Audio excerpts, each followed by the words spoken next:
So you have the recourse second. As long as they don't file Chapter 7, you are.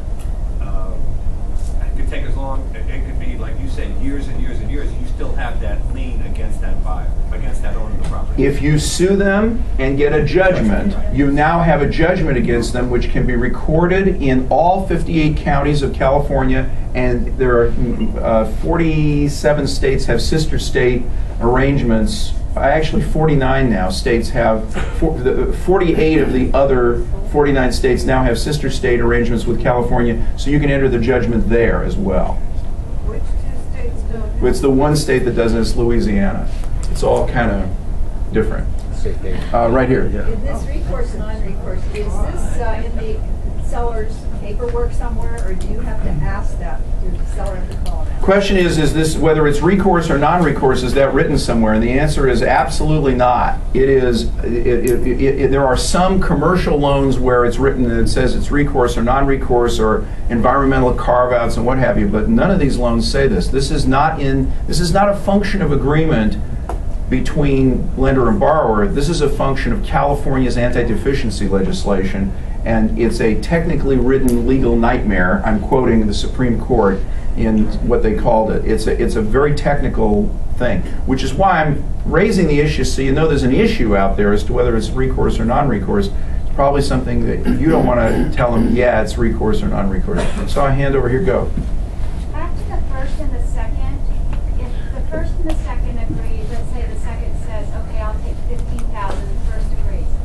Can the second come to the buyer and ask for an extra 15,000? Well, sure, as long as the buyer has no duty to the seller, to the holder of the first themselves, so that can happen. What you're going to find is that the buyer is being asked, as in our excellent story of a successful short sale, the buyer is being asked to come and paint the building, the buyer is being asked to pay this and this and this.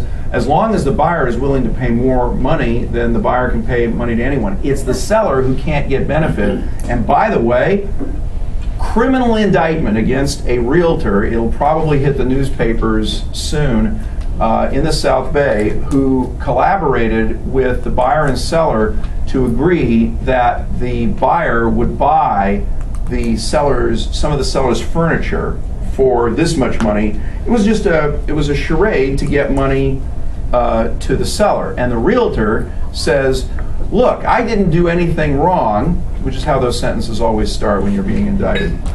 Look, I didn't do anything wrong. This was a deal between the seller and the buyer, and I didn't have anything to do with it. You don't see my signature anywhere on that paper. But both the seller and the buyer have traded immunity in exchange for their testimony against the realtor, saying the realtors had the idea and said, don't tell anyone. If you say anything to anyone, I'll deny that I... So what you've said to your client when you ever say anything like this, when you say to your client, I'll help you do something illegal, to not disclose something or to do something like this, what you've said to your client is, I'm a criminal. But don't worry, I'm your criminal. And they will absolutely remember this when someone with a badge says, you're under arrest, what would you like to do? The first thing they'll do is say, it was my realtor. So when you have to be, I've got a simple rule that I suggest. When you are speaking with your clients, and some issue that has moral or legal significance and it's ambiguous and you've got to tell them to, no, you got to disclose it, or no, that wouldn't be legal. Assume that your client is wearing a wire and is a police officer, and talk to them with that in mind. Just bear in mind that each of your clients is a potential witness in their own behalf. And this, you don't have to worry about this. I don't want anybody walking out of here thinking, okay, I'm going to go get a job in a toll booth because this is too dangerous. It isn't. It's if you are doing something illegal. If you are trying to commit loan fraud or get money to a seller in a short sale or things of value or failure to disclose, this is where the problems are. They're not everywhere. Have I got time for more, Jim? Or am I running out of time? Uno mas. Hold on. In the back. Are we going on to the, I had a quick question about the short. Oh, did I not run out my last slide? Go ahead and go to the next slide. No, it's the addendum we were talking about. Oh, the addendum. We can talk about the addendum, but we were out of, okay, one more question, right here. Okay. Regarding reporting, the way the short sale is recorded on the credit, I just wondered how much control we have of that and when we would try to negotiate that. And what's the best wording and how much influence can we have on that? Fantastic. The question is, what role do you have as a realtor for the seller in helping the credit damage be minimized from the lender? The thing you'd love is paid as agreed, paid in full, that you'd love, okay? You sometimes can get that from the lender, and sometimes they'll do it. It's probably a violation of their rules for the lender to do it that way, but that is okay. That's up to the lender. They have plenty of lawyers to protect them. What you want is to get the best statement from the lender that you can possibly get. If you can get a letter from the lender that indicates that this is a good faith negotiation through no fault of the borrower, its market circumstances, and this borrower had a fine payment record right up until the point when the economy crushed them, something like that, that's going to help. Here's the issue. If you go back, for those of us who are old enough to remember, if you go back to the 60s, the 70s, the 80s, and if someone lost something in foreclosure or defaulted on a loan, or for that matter before 1970 got a divorce, it was, oh, you're kidding, what a scandal, okay?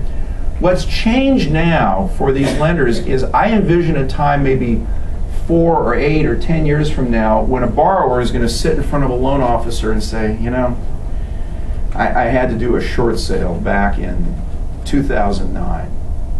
And instead of being outraged, the loan officer is going to say, yeah, so did I. And so it's not going to be the kind of thing that it was before. So what you're really talking about is what does it take for that person to rehabilitate themselves for credit purposes, and explanations are going to be tremendously helpful when combined with income and earning history, being able to document themselves, a down payment, rebuild credit. Then when they say, okay, I've got all these things I'm able to pay you back, lender, but I also have a short sale or foreclosure on my record, I think those are going to be more or less ho-hum. I don't think they're going to be showstoppers. It looks like there's one in the question. The last one? What's the seller's fiduciary right to the bank? Like what in accepting? You can't lie to the bank. Here's the problem. Anything that you say to any lender, because lenders are either federally chartered or federally insured, and the FBI is big on explaining that every lender out there, if you hang a lender out to dry, it's a felony, and we're going to look into it. The Department of Justice is very clear about this. You go to a little local community bank, they're going to say, we have jurisdiction to prosecute crimes here because they're federally insured. So that game is pretty much over. The answer is, if you lie to a lender, you're committing loan fraud, lender fraud. It's a felony. You can't do it. You have to tell them the truth. You can't not tell them the truth. So it's not a question of fiduciary duty. Well, not only that, they're required to turn in crooks to the feds. Absolutely. They're required to, right, as part of their charter. So if they catch you, they're going to turn you into the FBI. It's also a crime for them not to themselves. Right. It's part of their charter, and it's also they're co-conspirators if they go along with it. I mean, you've all had the experience in the go-go times of a lender's representative saying, yeah, that's okay. Just say that's their